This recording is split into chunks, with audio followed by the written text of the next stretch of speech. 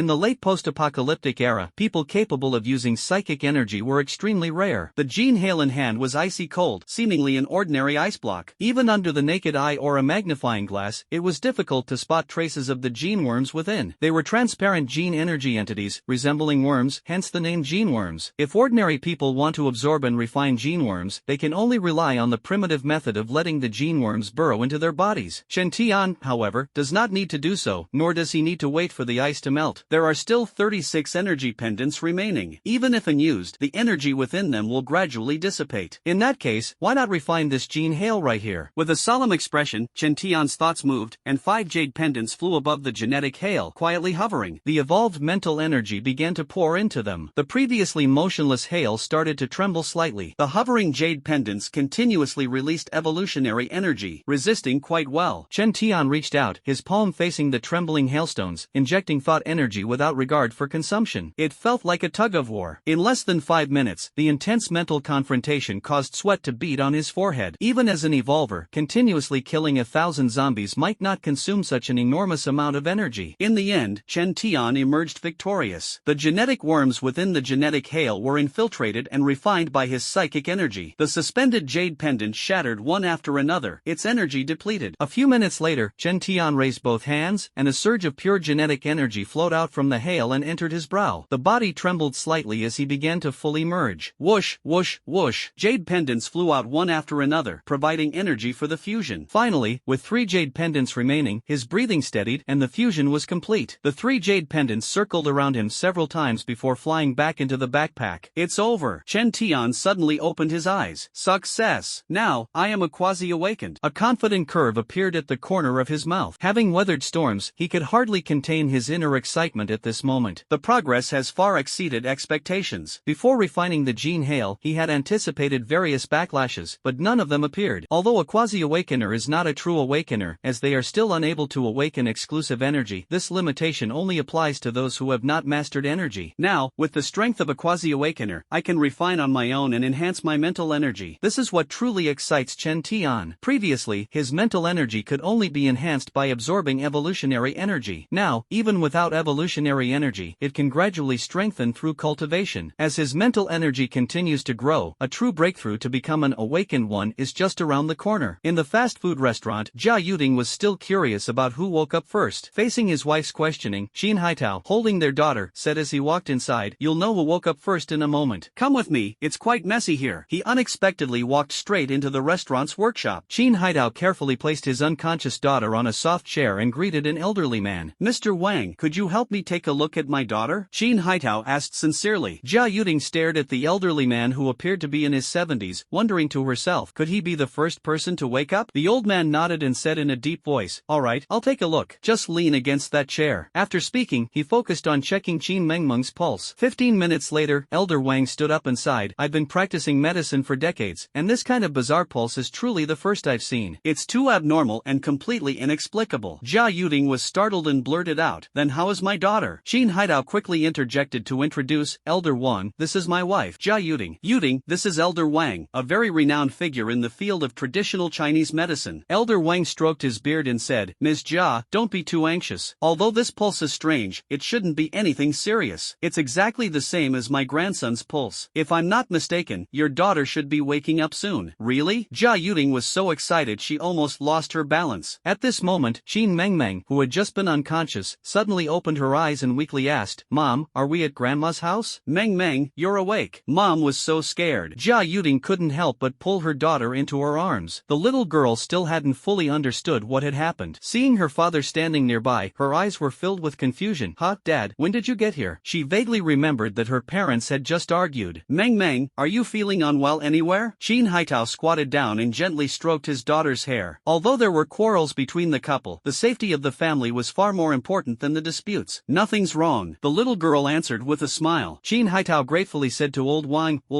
I really troubled you. Old Wang shook his head and smiled. The one who should be thanked is me. Without your help, my grandson might still be lying outside. Back then, it was Qin Haitao who, disregarding his own safety, carried Old Wang's grandson, who had fainted while watching the meteor shower, into the restaurant. This restaurant was opened by Old Wang's second son. Speaking of which, where's Wang Feng? Qin Haitao asked casually. Wang Feng, the grandson of Old Wang, was also the first to wake up. He's out keeping an eye on the people outside, worried someone might cause trouble. Always restless, just like his father when he was young. Old Wang sighed. Children and grandchildren have their own blessings. He could only ease his mind and let go as much as possible. At this moment, Wang Feng was standing in the hall, scanning his surroundings. Most of the people gathered here were not here to eat. Fortunately, smoking was prohibited here, otherwise, the smell of smoke would surely be overwhelming. Suddenly, Wang Feng's gaze fell on a table in the corner. 3 men were sitting there. Judging by their attire, they looked like hooligans. It wouldn't have been a big deal, but they blatantly ignored the smoking ban, with the cigarette butts in their hands continuously emitting smoke. Excuse me, gentlemen, smoking is not allowed here. Wang Feng walked over to remind them. The 3 men glanced up at him briefly, clearly not intending to extinguish their cigarettes, and continued chatting away. Sorry, smoking is not allowed here. Wang Feng frowned and patiently repeated. Get lost, one of them roared angrily. If you're going to act like this, please leave. You're not welcome here. Wang Feng responded irritably. I'm staying right here. Believe it or not, I'll smash your shop and kill you, the man threatened viciously. The other 2 also shouted, get lost wherever you came from. We're already bored, don't stir up trouble. Wang Feng frowned angrily. If this continues, I'll call the police. The 3 burst into laughter, treating it as a joke. Damn it, go ahead and call the police. Hurry up and call. If you've got the guts, call the cops. Go ahead, call them. One person stood up and shoved Wang Feng, extremely arrogant. After all, Wang Feng was still a high school student. Although he had some courage, he was also somewhat afraid. Given the tense situation, calling the police might not be effective, and even if there were casualties, the police might not arrive in time. Seeing the unfavorable situation, he could only step back but continue to stare at the 3 men closely, guarding against any trouble they might cause. The street at night was brightly illuminated by the streetlights. Chen Tian searched for a long time and finally found a fast food restaurant that was still open. Having just broken through to become a quasi-awakened, he urgently needed food to replenish his strength. The fast food restaurant's door was open, and Chen Tian walked straight in, heading directly to the ordering counter. Little one, what would you like to eat? The counter attendant asked with a smile. Meat, or high-fat, high-calorie food, Chen Tian replied. The waitress paused for a moment and then asked, what would you like to eat, little one? We have many dishes with meat here. By high-calorie, do you mean creamy desserts? Chen Tian, starving, quickly said, bring me one of everything. The waitress froze again. She had never encountered such an order before. Not far away, Wang Feng saw this and quickly walked over. After understanding the situation, Wang Feng said, little brother, here we pay first and then serve the dishes. These words were meant to persuade him to give up the idea. Is this enough? Chen Tian took out a thick stack of cash from his pocket. Kids these days are surprisingly wealthy, truly indulgent. After paying, Chen Tian began looking for a seat. Although the restaurant was large, it was packed with people, leaving almost no empty seats. Only the 3-person table in the corner had 1 spot left. The 3 men were smoking, looking intimidating. No wonder no one dared to sit there. Chen Tian didn't care at all, and when went straight to sit down. "Brat, get lost," one of the thugs shouted. Chen Tian completely ignored them. "Kid, are you deaf? Get out of the way." The thug's voice grew louder. Chen Tian raised his head, his gaze icy as he stared at him, and said coldly, "If you don't want to die, you'd better not mess with me." As soon as the words were spoken, the three thugs were stunned, even wondering if they had misheard. Are kids these days really this arrogant? Even Wang Feng, who was carrying cold dishes and meat pies, was startled. The three thugs were about to cause trouble when Wang Feng first placed the plate on the table and said, "Here's something ready-made for you, the other dishes will be here shortly." Chen Tian didn't say much and picked up his chopsticks, ready to eat. At this moment, one of the thugs provocatively flicked cigarette ash onto the meat pie. Chen Tian's face suddenly changed. "Didn't you want to eat? Let me add some seasoning for you," the man said with a cold sneer, then spat a thick glob of phlegm onto the plate. The last thug was not to be outdone and pressed his used cigarette but into the cold dish. Wang Feng, who had not yet left, was instantly shocked. He never expected these three people to be so ruthless. "It seems the three of you have no way out anymore." Chen Tian's lips curled into a faint, cold smile. "Kid, why aren't you eating yet?" The thug stared at Chen Tian with mocking eyes. Chen Tian suddenly made his move, grabbing the cigarette from one of their hands. The motion seemed effortless, but with a crisp crack, the thug's arm snapped like a withered branch and hung limply at his side. Before he could even scream, Chen Tian moved like lightning, swiftly gripping the man's neck. Another crisp sound followed, and the thug's head tilted to one side. Chen Tian showed no mercy, using the same method to snap the necks of the other two men, then tossing their bodies into the corner. During the process, apart from the sound of bones breaking, the three men did not utter a single groan. After dealing with the three thugs, Chen Tian acted as if nothing had happened and returned to his seat. At this moment, Wang Feng, who had just witnessed the scene, stood frozen in place as if paralyzed, an inexplicable fear surging in his heart. He actually killed someone with his own hands. "Hey, take these dishes away and bring me a new set," Chen Tian said calmly to the stiff Wang Feng. Wang Feng was completely stunned, not even knowing how he made his way back to the kitchen. He just felt his scalp tingling, and the plate in his hands trembled more and more. Just now, he was merely shocked by the act of killing someone. Now, he was even more afraid of the young man's ruthless methods. Killing three thugs was as easy for him as crushing three ants. "Xiaofeng, why are you standing here dumbfounded?" At this moment, his grandfather's voice came from behind. "Grandpa, something happened. There's been a murder in the restaurant," Wang Feng said, his voice trembling. "Someone died? What happened?" Old Wang furrowed his brows. Wang Feng quickly recounted what he had just witnessed. "You're saying a teenager, in the blink of an eye, killed three adults, and with his bare hands?" Old Wang's eyes widened. "Grandpa, I'm telling the truth. The bodies of those three are still piled up in the corner. That young man is still sitting there and hasn't left," Wang Feng said anxiously. "I'll go take a look," said Old Wang as he prepared to head toward the hall. "Grandpa," Wang Feng nervously tugged at his sleeve. "Don't worry, I'll just observe from a distance and won't approach recklessly." Old Wang patted his grandson's hand. After stepping out of the room, Old Wang indeed saw the young man eating and the three corpses piled in the corner of the wall. "Grandpa, it's that young man. He's too dangerous. What should we do now?" Wang Feng was in a panic. "Don't alarm him for now. Your father is already on his way. Let's go to the monitoring room." Elder Wang turned around and walked back. The entire restaurant is equipped with several cameras, and by replaying the footage, they could clearly understand what just happened and use it as evidence. Wang Feng and Elder Wang were heading to the monitoring room when they happened to run into Qin Haitao and his wife coming out of a room. Qin Haitao noticed the unusual expressions on Wang Lao and Wang Feng's faces and quickly asked, "Wang Lao, what's going on? Is someone causing trouble outside?" Wang Lao, knowing that Qin Haitao was a retired soldier, did not hide anything and explained the situation in full detail. "What? Murder?" Qin Haitao's face darkened. Afterward, Qin Haitao and Jia Yuding also went to the monitoring room, while Qin Mengmeng stayed behind to play on her phone with a female staff member and did not go alone. Looking at the footage on the monitor of the young man killing three thugs barehanded, even Qin Haitao, who had trained in the military for years, couldn't help but gasp. "This young man is incredible. I've never seen anyone in the military with skills like his," Qin Haitao said thoughtfully. "How could it be him? Why is he here?" Jia Yuding stared at the playback footage, utterly shocked. "Yuding, do you know him?" Qin Haitao looked at his wife with a face full of confusion. "I had a car accident with Meng Meng on the road. The car flipped into the ditch, and it was this young man who pulled the car up with one hand," Jia Yuding said without hesitation. "One hand?" Qin Haitao was shocked. Where did this young man get such strength? Could he be a monster? "Yuding, are you serious?" "This is no time for jokes," Qin Haitao said with a serious expression. "I'm not joking, it really was a hand, and his handprint is still on the car chassis. If this is true, then that young man is truly terrifying." Jia Yuding felt a mix of emotions. She had originally wanted to meet the young man again to ask him something, but after witnessing his ruthless methods, she couldn't help but feel a bit of fear. In the fast food restaurant, it wasn't until Chen Tian finished eating and left that the murmurs around him gradually began. "Those three people couldn't really be dead, right? This is no joke. Who has the guts to go over and take a look? Who exactly is that kid? Did he really kill those 3 people? The hall instantly descended into chaos. At this moment, Shin Haitao and Old Wang pushed through the crowd with their men and walked toward the 3 corpses in the corner. The crowd naturally quieted down. Shin Haitao squatted down to examine them, his expression grave. After a moment, he shook his head and spoke to Old Wang. The earlier inspection had once again left Shin Haitao utterly shocked. The 3 corpses, without exception, all had their throat bones forcibly broken. If this method of killing were attributed to a professional assassin, no one would doubt it. Xiaofeng, give your dad a call and ask where he is now. Old Wang turned and said to Wang Feng, I already called earlier. My dad said there's traffic on the road and it'll take another 15 minutes, Wang Feng quickly replied. At this moment, a curious onlooker stepped forward and exclaimed, really dead? This is a matter of life and death. We need to call the police. Wang Feng replied, I've already called several times, but the line is always busy. 15 minutes later, a middle-aged man walked into the store.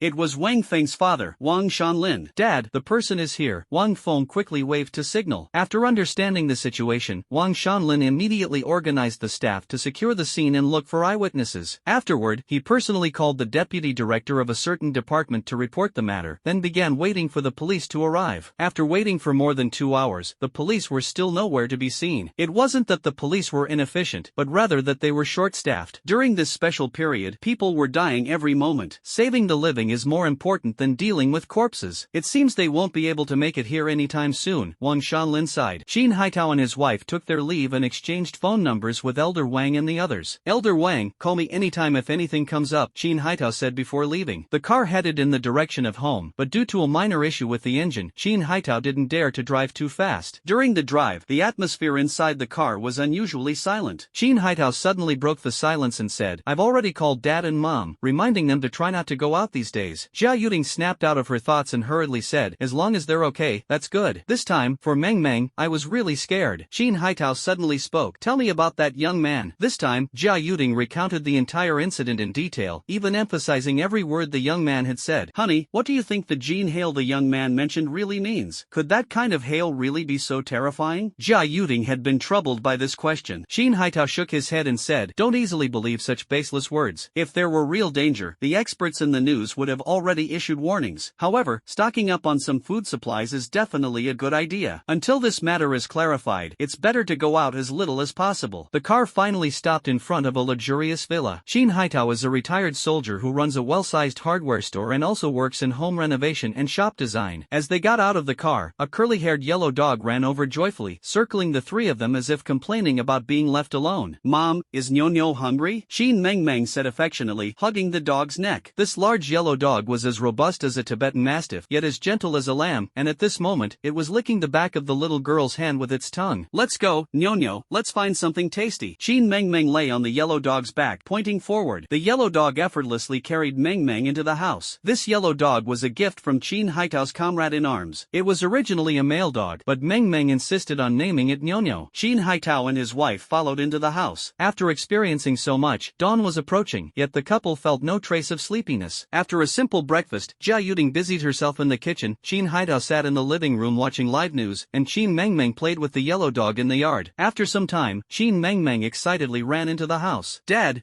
come quickly, there are little fish in our swimming pool, she shouted, jumping up and down. Shin Haitao was staring at the disaster scene on the TV, where firefighters were battling a raging fire at a chemical plant, with deafening explosions in the background. Meng Meng, go play with Nyo. He didn't take his daughter's words seriously, thinking that children always tend to exaggerate. Dad, I'm not lying, there really are little fish, and they're swimming. Meng Meng tightly grabbed her father's arm, shaking it vigorously. At this moment, Jia Yuding walked out of the kitchen and asked with a smile, why are you so happy? Mom, let me tell you a secret. I just saw little fish in the swimming pool. Meng Meng shifted her focus and grabbed her mom's hand. Little fish? How could there be little fish in our swimming pool? Jia Yuding couldn't help but laugh. Really, if you don't believe me, come and see. Meng Meng pulled her mom outside. Shin Haitao remained focused on watching TV. Jia Yuding was pulled to the edge of the swimming pool. Meng Meng was riding on the back of a yellow dog, pointing at the water's surface and shouting, Mom, look, there are little fish swimming over there. Jia Yuding's gaze fell on a huge floating block of ice in the center of the swimming pool. The ice had been soaking in the water for so long that its size was comparable to a microwave oven.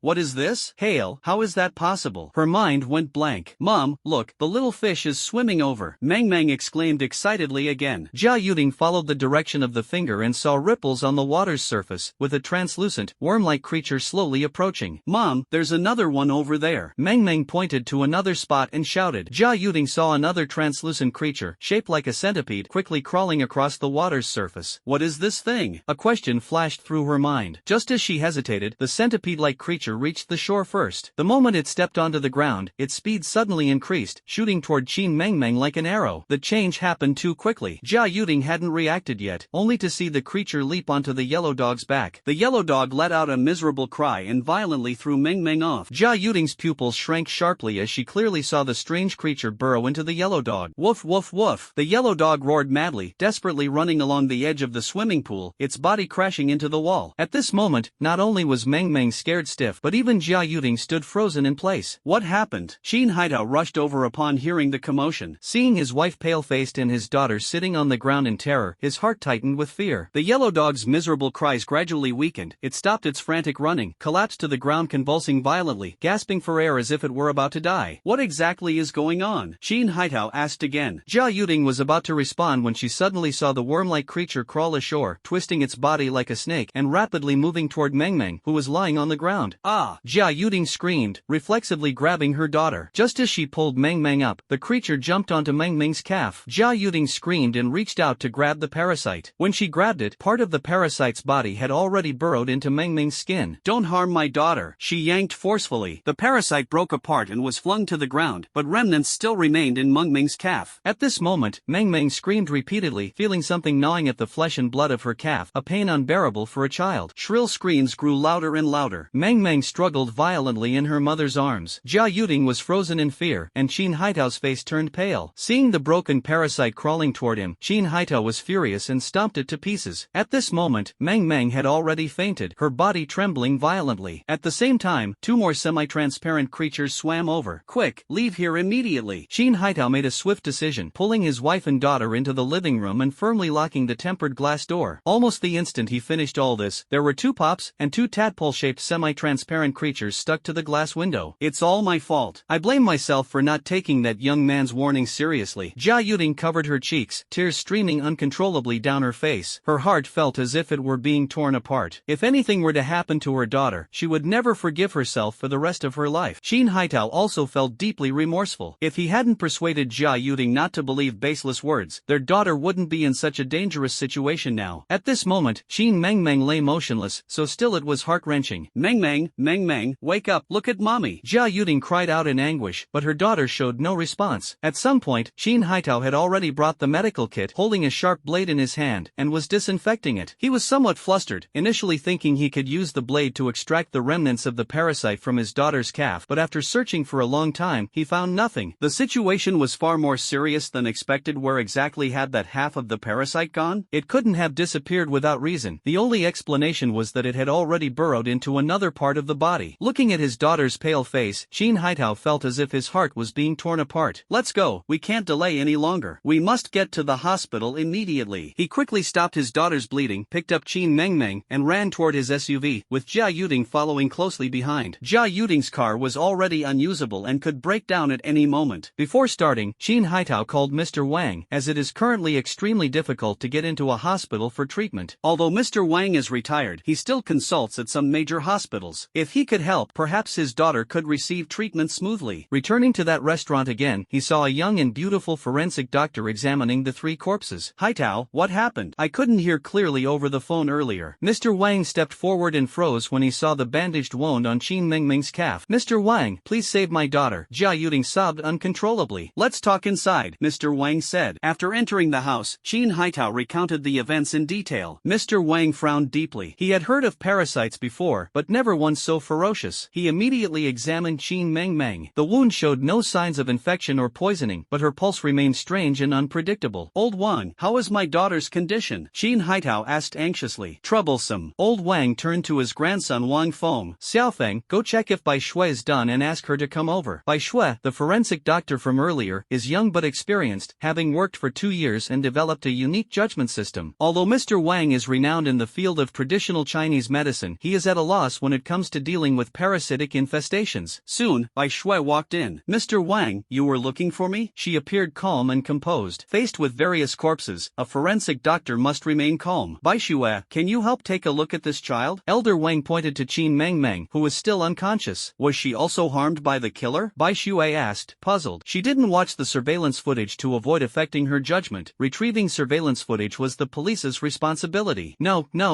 this child has nothing to do with the murder case. It wasn't done by the killer, Old Wang hurriedly explained. Bai Shue nodded, took out a pair of clean gloves and put them on, then bent down to start examining the wound. The wound is 23 millimeters. Preliminary judgment suggests it was caused by a blade-like sharp object, approximately half an hour to an hour ago. The tissue is clearly damaged, and traces of disinfection can be seen. Following forensic procedures for identification, she suddenly noticed something unusual, and her expression turned solemn. The room was unusually quiet. Everyone was afraid of disturbing her. Snow White used tweezers to extract a tiny piece of tissue, about the size of dandruff, from the wound. This tissue was abnormal, unstained by blood, and dark gray in color. Give me a clean paper cup. Snow White immersed herself in work, her tone leaving no room for doubt. She placed the tissue into a paper cup, then under the desk lamp, carefully examining it with a magnifying glass. Everyone was at a loss, only to see Snow White's expression grow increasingly grave. At this moment, a storm surged within Snow White's heart. She actually saw the tissue seeming to have life. Writing. What on earth is this thing? She muttered to herself. After observing for a moment, her intuition told her she had overlooked something crucial. Excuse me, I need to take a few drops of blood. Bai Shue carefully took blood from Qin Mengmeng's wound and dripped it onto the tissue. Then, an incredible scene occurred. The organism wriggled intensely, frantically consuming blood. Within minutes, the drops of blood were rapidly drained. The organism visibly grew larger, but still remained dark gray. The scene was eerie, and everyone witnessed this astonishing phenomenon. Old Wang gasped, I never expected that parasite to be so domineering. Even the tiny remnants possess immense power. Qin Haitao and his wife looked pale, knowing that at least half a parasite still remained in their daughter's body. Moreover, they had no idea where it had burrowed into. Mr. Wang, what kind of parasite is this? Bai Shue asked curiously. Her grandfather was a professor of microbiology at the Academy of Sciences. During her childhood, she learned a lot from him, which laid a solid foundation for her forensic work. Haitao, you'd better explain this, Mr. Wang sighed, feeling that the child's chances were slim. After listening to the couple's account, Bai Shue was utterly shocked. Both of you, if it truly is a parasite, it must be identified and dealt with immediately. You've all just witnessed its growth rate. If it isn't eradicated in time, the child's life will be in danger, Bai Shue said promptly. Right now, all major hospitals are overcrowded, and there are troublemakers causing disturbances. Why not come with me to see my grandfather? He might have a way to treat this. Qin Haitao and his wife had no other choice, and their daughter's condition could not be delayed. They followed Bai Shue to a corporate laboratory, where they met Bai Shue's grandfather, Lu Lao. Lu Lao, in his 70s, had a head full of white hair and a beard, wore reading glasses, and his posture was slightly hunched. After listening to Bai Shue's explanation, this seasoned scientist showed great interest and decisively began examining Qin Mengmeng. With the help of advanced instruments for scanning, they finally captured the trace of that half-parasite, which had already infiltrated near Qin Mengmeng's pelvis. Even more shocking was the parasite's rapid growth, its size having expanded to twice its original volume, almost resembling a complete genetic worm. It seems we need to perform surgery as soon as possible. Old Lu was well aware of the severity of the situation. However, the surgery was no easy task, and the current conditions made it impossible. Bad news, it has moved again. To ensure safety, upon rechecking, the parasite had already climbed to the abdomen. Surgery is no longer feasible. It's moving too fast. It seems we can only rely on medication to eliminate it, Professor Lu said with a grave expression. Professor Lu, please save my daughter. Qin Haitao pleaded anxiously, sweat pouring down his face. Medication treatment carries significant risks as well. A slight mistake could provoke an even stronger reaction from the parasite. If we can find enough samples, there might still be a glimmer of hope. Could you tell me how this parasite appeared? Professor Lu asked with a focused expression. Concerning his daughter's life and death, Qin Haitao held nothing back. Genetic hail? Are you saying that such a thing is hidden within the hail? Professor Lu frowned in disbelief. It was the first time he had heard of such an incredible matter. We're not certain either, but we feel there's a connection. As for the samples, I think I have a way to collect them, Qin Haitao said firmly. He prepared to return home, despite the enormous risks. Jia Yuding insisted on going with him, unable to stay behind in peace. Watching her daughter edge closer to the brink of death day by day was like a knife twisting in her heart. She was even more uneasy about her husband going alone. There were dangerous parasites lurking in the pool, and a single misstep could mean Qin Haitao might not make it back. If she went alone, perhaps she could be of some help. Yuding, you should stay behind, Qin Haitao urged. You've seen how terrifying those parasites are. How could you feel at ease with me going back alone? One of us must survive and return, Jia Yuding said firmly. This last sentence carries significant weight concerning the life and death of the daughter. Qin Haitao weighed the situation for a moment and finally agreed. He thought to himself, if he were unfortunately infected, his wife could still bring back the sample. Meng Meng, mommy's back. Jia Yuding's eyes were red and swollen as she walked to her daughter's side, gazing deeply at her. Make the most of your time. I've already contacted a nearby hospital and they will send an ambulance as soon as possible, Lu Lao added. His intention was that one of the couple should stay behind. In case of an emergency, at least a family member could make decisions. However, Qin Haitao and his wife decided to leave together. The risk of bringing back samples was too great, and if one of them had an accident, who would bear the consequences? Please take care of our daughter. We will return as soon as possible, Jia Yuding said, then exchanged contact information with Bai Shui. This way, they could communicate by phone at critical moments and make decisions. Old Lu also took on the heavy responsibility. If this parasitic incident was not an isolated case, the consequences would be unimaginable, posing a threat no less severe than the spread of a virus. As an expert in the field, he had to identify the cause and find a solution as quickly as possible. After Qin Haitao and his wife left, Professor Lu and Bai Shui each busied themselves, closely monitoring Qin Mengmeng's condition. Professor Lu carefully observed the parasitic tissue under a high-powered microscope. This is terrifying. The parasite is highly invasive. If this isn't an isolated case, it could trigger a disaster, Professor Lu muttered to himself. Just as he was deeply engrossed in his research, Bai Shui suddenly rushed out and returned shortly with an item. Grandpa, look what I found. Bai Shui excitedly pulled out a glass container holding the hailstone she had just picked up. Grandpa, do you think there could really be parasites in there? Bai Shui asked. Well, logically speaking, it's impossible. Despite his aging eyes, Professor Lu could still clearly see the crystal-clear hailstones. Not to mention parasites, there weren't even any impurities. How could parasites possibly hide in hailstones? It wasn't scientific. Adhering to scientific rigor, Professor Lu did not fully believe what Qin Haitao and his wife had said. Just give it a try, and you'll know. Bai Shui was full of anticipation. She poured a small cup of warm water into the glass container and observed quietly. Professor Lu shook his head with a wry smile and turned to check on Qin Mengmeng. Bai Shui stared intently at the genetic hail inside the container. Under the effect of warm water, the hail visibly melts at a noticeable speed. Oh no, the parasites in the child's body have moved up significantly again. Professor Lu's voice came through. What? They've moved again? Bai Shui shifted her gaze in surprise, just about to check the situation when she suddenly heard a crash sound from the glass container. Startled, she quickly looked toward the container. Grandpa, come quickly, Bai Shui exclaimed. What happened? Professor Lu walked over unhurriedly. When he saw the genetic hail spinning rapidly inside the glass container, his pace quickened, and he rushed over in a few strides. This is not scientific. This is not scientific. Professor Lu stared intently at the spinning hail, muttering to himself. It indeed defied the principles of science. Ice floating and spinning on the water surface without any external force. After years of research, Professor Lu was witnessing such a bizarre phenomenon for the first time. The genetic hail was melting, shrinking to the size of a grain of rice. Suddenly, with a crisp sound, the rice-sized ice block shattered and completely dissolved into the water. What's going on? Could it be that the hail contains some chemical component that reacts and decomposes upon contact with water? Professor Lu speculated inwardly. Grandpa, look quickly. Bai Shui excitedly pointed at the container. Ripples appeared on the water's surface, as if an unknown creature was swimming. This phenomenon once again challenged scientific understanding. Could it be? Professor Lu seemed to have an epiphany and hurriedly instructed Bai Shui, quick, bring over solution number 13. The old professor suspected that the parasite might be transparent and difficult to discern with the naked eye. It was a small glass bottle filled with red liquid, equipped with a dropper at the mouth. Professor Lu used the dropper to extract a few drops of liquid from the bottle and drip them into the glass container holding the genetic hail. In just a moment, the previously transparent container gradually took on a faint red hue. At that moment, a thread-like organism as thin as a strand of hair slowly emerged. Could this be the parasite? Bai Shui stared intently at the glass container, her eyes sparkling with intense interest. Professor Lu, standing nearby, wore a grave expression. This matter was truly baffling. If not witnessed firsthand, it would be almost impossible to believe. Parasites were actually hidden within these tiny hailstones. Where did these parasites come from? How were they born? Everything remains a mystery. What worried Professor Lu the most was the parasite's astonishing parasitic ability and rapid growth rate. In just a short time, the parasites in the container had already grown to the size of bean sprouts, almost overturning Darwin's theory of evolution. Be careful, it's about to come out. Make sure it doesn't touch your skin. We still know very little about its abilities. Professor Lu, experienced and composed, gave instructions while quickly grabbing a lid to securely seal the glass container. Is this the parasite from that child's body? Bai Shui asked curiously, glancing at another gene hail container that had yet to melt. We can't confirm that yet. Everything requires thorough research, Professor Lu replied, his brows furrowed as he pondered how to conduct further studies on the the genetic worm. 15 minutes later, Professor Lu finished calibrating the necessary instruments, with Bai Shui assisting nearby and occasionally asking questions. Just as the experiment was about to begin, a sudden anomaly occurred. The parasite in the glass container underwent a transformation, with both ends of its body swelling into spherical shapes, resembling a miniature dumbbell. Soon, fine spikes grew from the tops of the spheres, and its body gradually turned dark gray. When Professor Lu and Bai Shui leaned in to observe, the parasite unexpectedly began swinging its two spherical ends, forcefully striking the glass wall. The tiny parasite unexpectedly possesses such power, causing the container to shake violently. If this parasite is allowed to reproduce unchecked, it will surely lead to a global catastrophe, Professor Lu pondered. Should we switch to another container? Bai Shui asked. The urgent task is figuring out how to secure it. Professor Lu fell into deep thought once again. Honey, faster, Jia Yuding urged anxiously from the passenger seat. The SUV they were driving had run countless red lights. Fortunately, during this critical time, there were few vehicles on the road. Otherwise, an accident would have already occurred. The car finally entered the villa district, just minutes away from home, and the couple's nerves were taut. Stop! Stop the car! Jia Yuding suddenly shouted. Qin Haito was startled and quickly stepped on the brakes. The tires screeched sharply against the ground, and the car finally came to a stop. Before Qin Haito could speak, Jia Yuding excitedly pointed outside the windshield and shouted, "It's that young man! Honey, look, it's him!" Following her gaze, Qin Haito saw Chen Tian walking slowly with a canvas bag on his back. How could he appear here? Qin Haito exclaimed in surprise. Jia Yuding hurriedly got out of the car and rushed toward the teenager. Qin Haito also followed in a panic and grabbed his wife. "Honey, let go of me. That teenager might know how to save Meng Meng," Jia Yuding said anxiously. "Yuding, calm down. That kid is a murderer," Qin Haito reminded her in a low voice. "As long as I can save Meng Meng, I won't fear him even if he's a devil," Jia Yuding said firmly and fearlessly. While the two were arguing, Chen Tian had already approached, completely ignoring them. "Please wait a moment," Jia Yuding called out. Qin Haito shielded his wife, his eyes vigilantly fixed on Chen Tian. "What is it?" Chen Tian stopped, his voice cold. "My daughter has been parasitized by a parasite. Do you have any way to save her?" "She's my only daughter," Jia Yuding said emotionally. Not interested, Chen Tian continued forward. You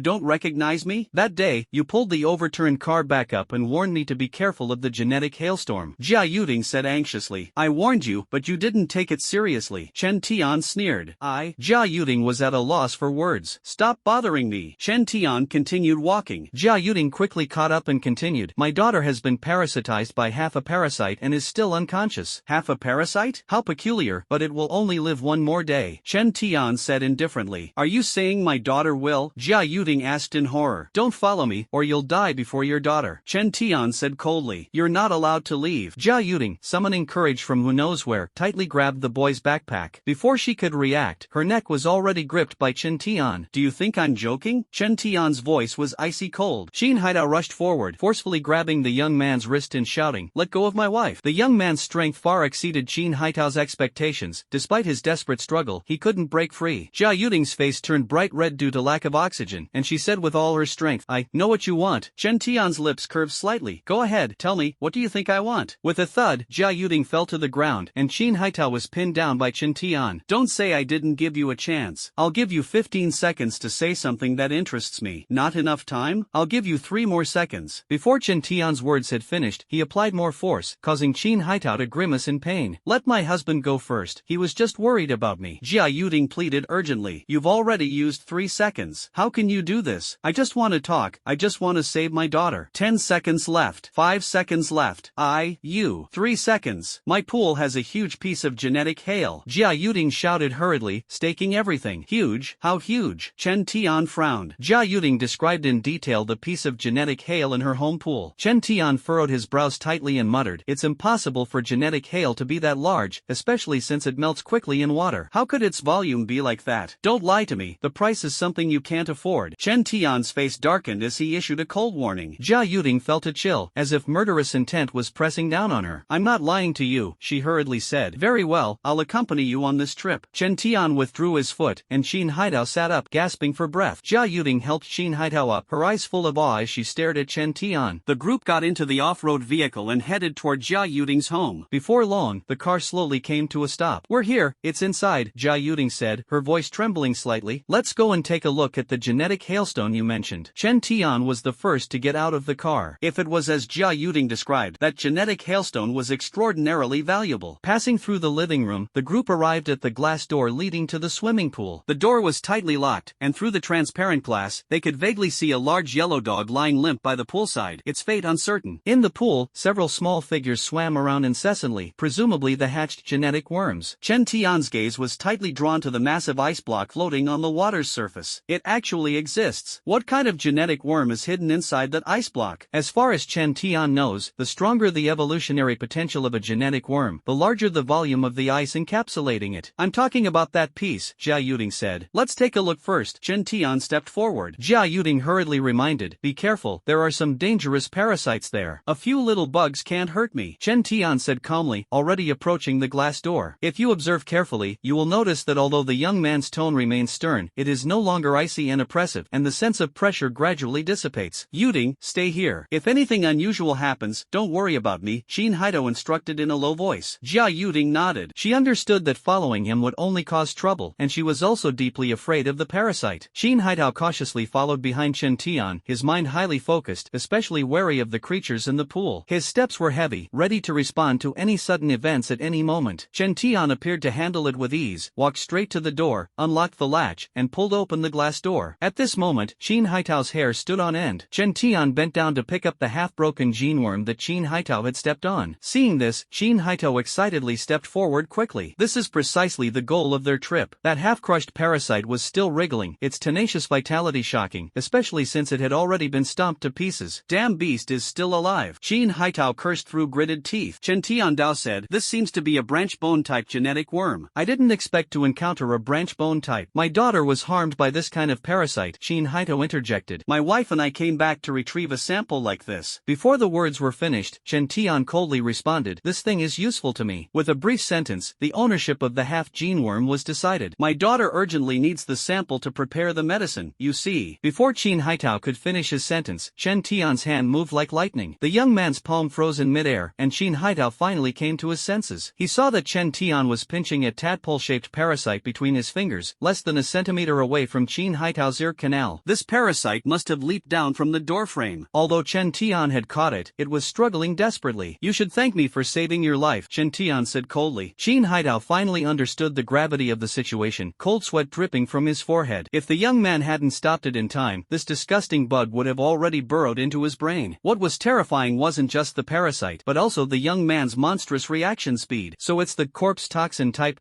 After confirming the type of parasite, Chen Tian flicked his wrist. Parasites, like squashed flies, stuck to the wall. I'll help treat your daughter, now stop getting in the way here. Chen Tian's voice came through again. Qin Haito stepped outside the door, carefully locked it, and checked it repeatedly before returning to his wife's side. He really said that? He's truly willing to help our daughter? Jia Yuding was overjoyed upon hearing her husband's account. He said he was willing, but I'm afraid that half of the parasite can't be retrieved. What is he doing in there now? Jia Yuding asked casually. Not sure, we'll talk when he comes out, Qin Haito said thoughtfully. Jia Yuding wisely said no more, but her gaze remained fixed on the boy by the swimming pool. At this moment, Chen Tian had confirmed that the surrounding parasites were all of the corpse toxin type and shifted his attention to the massive genetic hailstone he had just retrieved. He released his spiritual power to investigate. Could this be? Chen Tian's expression changed drastically, unable to hide his astonishment. To be cautious, he conducted multiple investigations. It's actually a metal assimilation gene worm. Metal assimilation appearing here is simply unbelievable. Chen Tian was extremely excited, a smile appearing at the corner of his mouth. The metal assimilation gene worm is extremely rare, capable of assimilating metals and controlling metal elements, truly extraordinary. The current problem is that Chen Tian has just refined the rage-type gene worm, and his evolutionary energy is insufficient to refine the metal type. A tricky problem. He carefully placed the gene hail into his backpack and turned to look at Jia Yuding on the living room sofa. Should I say this woman is lucky or unlucky? First came the rage type, and now there's the return to gold type. Once they hatch, her entire family might not escape unscathed. But from another perspective, it was precisely her who brought this fortune. Chen Tian got straight to the point. Where is your daughter? Qin Haito and his wife, upon hearing this, hurriedly got up from the sofa. That, Jia Yuding hesitated. My daughter is not here. She is. Every minute of delay reduces the chance of saving her. Chen Tian's tone was firm. Jia Yuding looked at her husband, who said, she is at a professor's house. We'll go pick her up right away. How long will it take? Chen Tian asked, frowning. About 40 minutes, Qin Haitao replied. I'll wait for you here for an hour. Starting now, Chen Tian said seriously. Qin Haitao and his wife exchanged a glance, wasted no time, and hurriedly set off. The off-road vehicle sped along the highway, Qin Haitao racing against time to reach his destination. Honey, is it really okay to leave that young man alone at home? Jia Yuding's voice carried a hint of worry. She feared that the parasite was too dangerous and that the young man might be at risk while alone. Qin Haitao misunderstood her concern and said calmly, there's not much in our house. If he likes something, he can take it. We still need his help to treat Meng Meng. As for that massive genetic hailstone, it didn't belong to them in the first place, and knowing it contained a terrifying parasite, they were eager for the young man to take it away. I'll contact Bai Shui first to check on Meng Meng's condition. Jia Yuding's voice trembled slightly, afraid that their daughter might not hold on until they arrived. Qin Haitao remained silent but listened attentively. The video call was quickly connected and Bai Shui appeared on the screen wearing a white coat. Yuding, Bai Shui greeted first. Bai Shui, how is my daughter now? Jia Yuding asked wearily. The situation is relatively stable. Her body temperature fluctuates and she hasn't woken up, Bai Shui said, switching the screen to show Qin Meng Meng lying still. Looking at her motionless daughter, Jia Yuding felt as if her heart was being torn apart and it took her a long time to force herself to calm down. My husband and I are on our way. We'll be there soon, she added. Have the parasite samples been found? Bai Shui asked urgently. No, there was a bit of a situation. I see, Bai Shui paused. Yuding, don't worry too much. I found a sample of the parasite here. What? Jia Yuding was startled. Hearing the word parasite sent a chill down her spine. There really were parasites hidden in the hail. Both Grandpa and I were extremely shocked. Bai Shui spoke while showing Jia Yuding the glass container. Jia Yuding's face changed drastically. That kind of bug is too dangerous. Don't worry, it can't escape. Bai Shui took out her phone and tapped the container. The lid was sealed tightly. However, the situation far exceeded everyone's expectations. Cracks suddenly appeared on the surface of the glass container. Bai Shui exclaimed on the other end of the phone, the screen shaking as if moving closer to take a look. Jia Yuding screamed almost at the top of her lungs, get out of there quickly. Her heart raced. She knew that if the parasite escaped, it would seek out a host at the fastest possible speed. A loud explosion sounded, and the glass container shattered completely. The phone transmitted Bai Shui's scream. The screen froze, and only her panicked cries could be heard. Bai Shui, Bai Shui, Bai Shui. Jia Yuding called out repeatedly, but there was no response. Chaos had already erupted on the other end. Honey, something's happened, hurry up. Putting down the phone, Jia Yuding's face turned pale. Qin Haitao heard this, slammed the accelerator to the floor, and the SUV roared as it sped forward. Finally arrived at the laboratory. The couple almost ran into the room. Yuding, over here. Bai Shui and old Lu looked visibly shaken. Where's Meng Meng? Jia Yuding asked urgently. When the incident just happened, I carried Meng Meng to the bench outside. Bai Shui pointed to the side. Seeing her daughter safe, Jia Yuding's anxious heart eased slightly. Qin Haitao interjected. What exactly happened just now? Speaking of the matter, Bai Shui couldn't shake off her lingering fear and described the situation in detail. The parasite smashed the glass with its body, knocking over a container of chemicals as the liquid spilled out, shattering it completely. A suspected chemical reaction occurred, and the parasite writhed violently on the ground, its body emitting white foam and a pungent odor. Moments later, most of the parasite dissolved, leaving only its spherical head. The parasite's vitality was astonishing. Even with only a small portion of its body remaining, it still had the strength to escape. The situation was urgent. Bai Shui hurriedly picked up the unconscious Qin Meng Meng, leaving her phone behind in the sealed room. That room is temporarily sealed. Sorry for the trouble. Bai Shui apologized. Jia Yuding quickly expressed her gratitude. Professor Lu, Bai Shui, thank you for helping my daughter. We won't forget. I've found someone who can save my daughter, she added. Who is it? Bai Shui asked curiously. Jia Yuding shook her head. He might not be a doctor. I don't know how he treated me, but he told me about gene hail and parasites. Hearing this, Bai Shui became even more eager to meet this mysterious person. Jia Yuding thought to herself, 3 ordinary people working together can surpass Zhuge Liang. Such a combination will always find a way out. At this moment, the sun hangs high in the sky. Qin Haitao drives while the radio news reports that those who fainted are gradually waking up, and the crisis seems to be easing. Bai Shui sits in the passenger seat, her brows furrowed, faintly sensing that the real crisis has yet to arrive. The parasites in the hail are terrifying. A large-scale outbreak could cause immense panic and even disrupt the global ecosystem. Her grandfather has personally gone to the research institute to report, hoping to control the situation before a large-scale outbreak. Bai Shui. Jia Yuding, while taking care of her daughter in the back seat, suddenly spoke. The person I mentioned is somewhat dangerous. You mustn't provoke him. She did not mention the boy's killing, fearing that Bai Shui might call the police and delay treatment. Bai Shui had not seen the surveillance footage and did not know Chen Tian. The car sped along, and to avoid keeping the young man waiting, Qin Haitao increased the speed. The interior of the car was silent. Jia Yuding kept using her palm to measure her daughter's forehead temperature. Suddenly, without any warning, Qin Mingming's entire body began to shake violently. Even more terrifying, the nose, ears, and eyes started bleeding. Meng,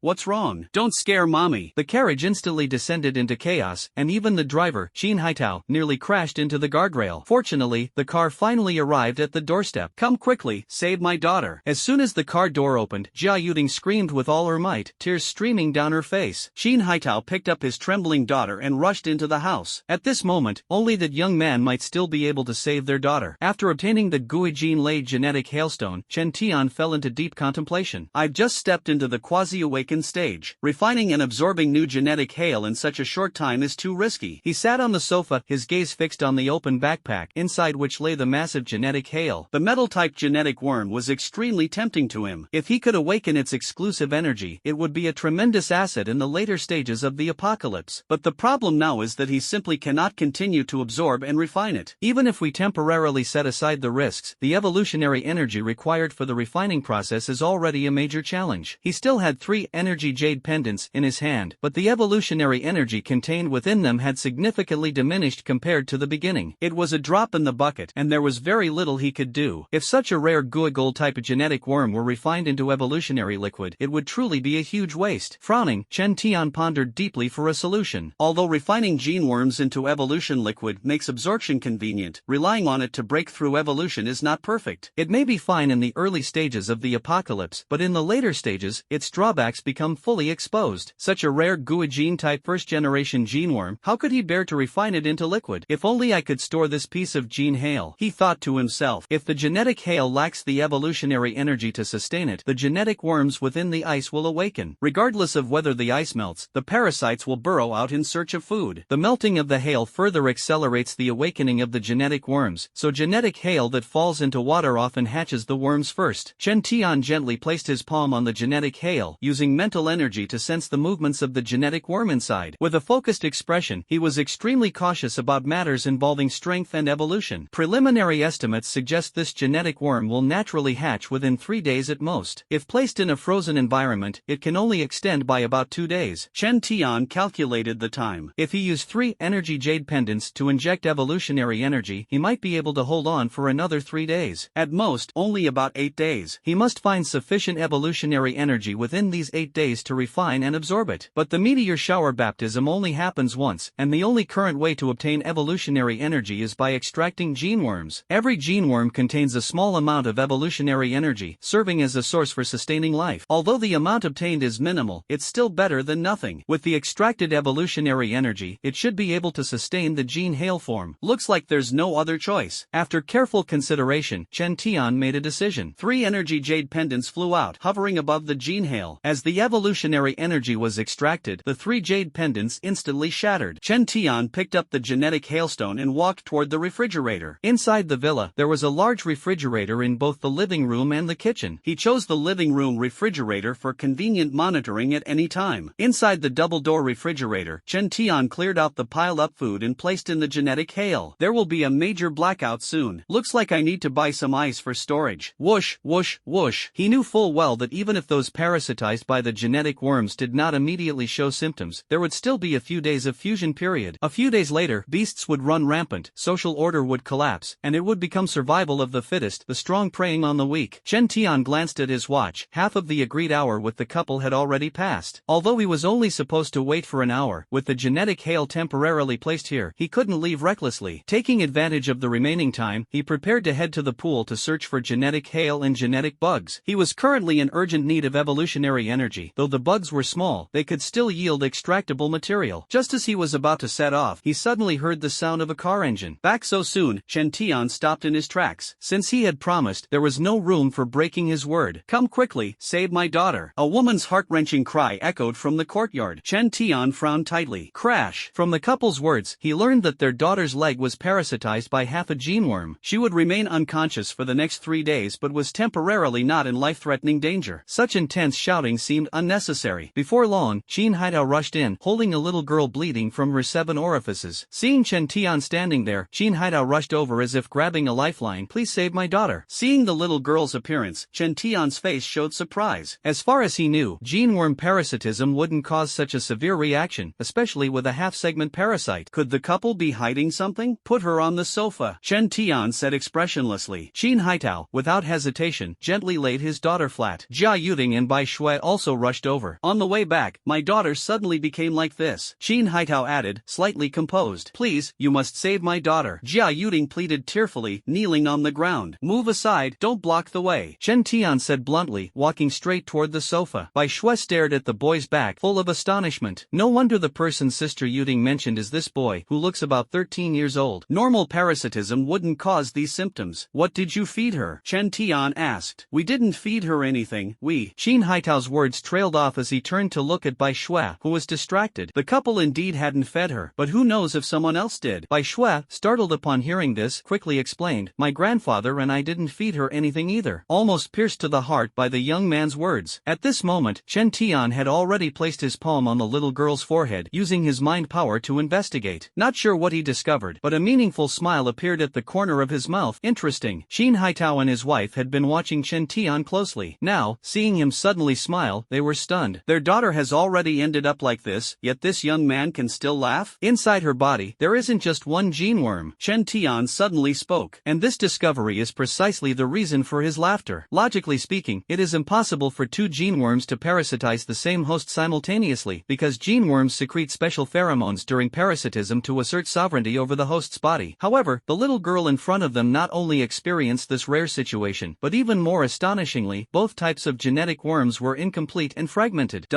What do you mean? Qin Haitao hurriedly asked. She has two types of genetic worms in her body. One is bone support type, and the other is demonic skin type. These two genetic worms are fighting each other, which is causing her current reaction, Chen Tian explained succinctly. Even so, everyone present still looked utterly bewildered. At this moment, Bai Shui couldn't help but interject. What are bone support types and demon skin types? Chen Tian didn't answer directly but instead asked, shouldn't you be more concerned about whether she can be saved? Bai Shui immediately fell silent. Indeed, Qin Mengming's safety was the top priority right now. Is there still hope for my daughter? Qin Haitao asked impatiently. There is hope. Chen Tian smiled again. It's just that the process will be a bit troublesome. Hearing there is hope, Qin Haitao's anxious heart eased slightly, and he quickly asked, may I ask, what needs to be prepared? A tempered insulated cup and a bottle of purified water, Chen Tian said. Anything else? That's all. Hurry up and get ready, he said casually. Alright, I'll go get it now, Qin Haitao responded. The household happened to have the two items the young man needed. Wait a moment, Chen Tian suddenly called out to him. What else is needed? Qin Haitao was eager to act quickly, but he had to listen to the young man's words. That refrigerator, without my permission, no one is allowed to open it. Don't blame me for not warning you in advance. Chen Tian pointed solemnly at the refrigerator in the living room. Qin Haitao paused for a moment. He had just been about to take a bottle of purified water from the refrigerator, but since the young man had instructed him so firmly, he didn't think much of it and replied, got it. Bai Shui glanced at the refrigerator, her heart filled with curiosity. Could there be some kind of secret hidden inside? Why did the young man emphasize it so much? Meng, Jia Yuding was still kneeling on the ground, staring at her daughter on the sofa across the coffee table. Hey! Chen Tian suddenly turned to her. If you're free right now, why not go prepare some food? This immediately shifted Jia Yuding's attention, and her swollen eyes looked over. Chen Tian continued, your daughter will need to replenish her nutrition after she wakes up. Staying here, no matter how you call her, she won't respond. Can you really save my daughter? Jia Yuding looked at the young man with hope. At this moment, the young man had become her only lifeline, the last hope in her heart. Now, except for me, no one can save your daughter. Chen Tian was full of confidence, and this determination was exactly what Jia Yuding had been hoping for. Alright, I'll go prepare some food right away. Jia Yuding held onto the coffee table to stand up, but her legs went weak, almost causing her to fall. Fortunately, Bai Shui caught her in time. Her daughter's safety made her unable to express gratitude to Bai Shui. As she prepared to leave, she asked, what kind of food should I prepare? Meat is best. If that's too troublesome, something simple will do, Chen Tian replied indifferently. Alright, I'll make Mengming's favorite, sweet and sour ribs. Before she finished speaking, Qin Haitao had already brought the items Chen Tian requested. Holding several unopened thermos cups in his arms, he carried a box of mineral water in his right hand. Will these do? He placed the items on the coffee table. Although they weren't heavy, he was already drenched in sweat, his heart burning with anxiety. Qin Mengming, lying on the sofa, was still convulsing continuously. Each convulsion felt like a whip fiercely striking the hearts of them as parents. Chen Tian opened the thermos cup, finally chose a brown one, took took out a bottle of mineral water and poured it into the cup. What should we do next? Do you need my help? Bai Shui couldn't help but ask, eagerly anticipating the boy's next steps in treatment. No need. Chen Tian replied briefly and turned to walk toward the little girl. As her view was obstructed, Bai Shui turned sideways to make way. She saw the young man gently pressing Qin Mengmeng's body with both hands, his movements soft. As a forensic doctor, Bai Shui truly couldn't discern the young man's intentions. Even now, she doubted whether the young man truly had a way to treat her. A teenager, isn't this the age to be watching cartoons? What could they possibly understand? But the attitude of Qin Haitao and his wife made her choose to remain silent. Qin Haitao nervously watched the boy handling his daughter, yet he was powerless. Minutes later, Chen Tian suddenly lifted the little girl's outer clothing, exposing her belly button. At this moment, both Qin Haitao and Bai Shui saw a small bulge near Qin Mengmeng's abdomen wriggling. That is, Qin Haitao exclaimed. Shut up, Chen Tian warned sharply without turning his head. Qin Haitao immediately fell silent. After a while, a horrifying scene unfolded. That bulge actually crawled out through Qin Mengmeng's belly button. It turned out to be a kind of soft-bodied creature, blood red, with several tentacles and noticeable bumps on the tentacles. In some areas where it was stuck together, it seemed to be fiercely struggling. Seeing this thing, Qin Haitao's breath came to a halt. How could there be such a creature inside her own daughter? Could this be the parasite from before? Has it already grown this big? Bai Shui also widened her eyes in shock. Such a bizarre and strange scene she had only seen in science fiction movies. Sure enough, it's two types of gene worms. Chen Tian's voice rang out as he casually picked up the creature with his fingers, observing it while laughing. At this moment, Qin Mengmeng finally stopped trembling and lay quietly on the sofa. My daughter, how is she now? The young man remained silent for a long time, and Qin Haitao couldn't help but ask. It's fine, she'll wake up soon, Chen Tian said as he placed the fusion gene worm in his hand into the thermos. Qin Haitao wanted to keep asking, but the young man's next move left him stunned. Chen Tian took a segment from the half gene worm he had previously collected and threw it into the thermos cup without hesitation. Instantly, the gene worm in the cup began to boil violently. Qin Haitao was completely stunned. He clearly remembered that the half parasite was the one he had crushed earlier. Aren't you afraid? Bai Shui suddenly interjected. As a forensic expert, she had seen various parasites and couldn't help but feel a chill in her heart. How could she understand why this young man was so calm? Faced with Bai Shui's question, Chen Tian did not respond, his gaze fixed on the changes in the cup. The balance has been disrupted, and fusion is about to begin. A glimmer of light flickered in his eyes. Previously, the two types of gene worms each occupied half of the body, vying for dominance, leading to fierce battles. Now, the addition of another type of gene worm has disrupted this balance. In less than a dozen breaths, the gene worms inside the thermos cup gradually calmed down. Due to the angle, Qin Haitao and Bai Shui couldn't see the situation inside the cup, but they noticed that the young man unexpectedly revealed a strange smile. Able to laugh so strangely at such a tense moment, the two couldn't help but feel the young man was somewhat unusual. In fact, the young man was indeed extraordinary. How could an ordinary person easily force out such parasites? Looks like the plan needs a slight adjustment. A faint smile appeared on Chen Tian's lips. The genetic worm in the thermos cup successfully fused, which gave him quite a bit of inspiration. Regarding the metallic gene hail, he decided to refine it first rather than directly absorb it. In this way, not only did it save a lot of time, but it also solved the storage problem of the gene hail. Meng.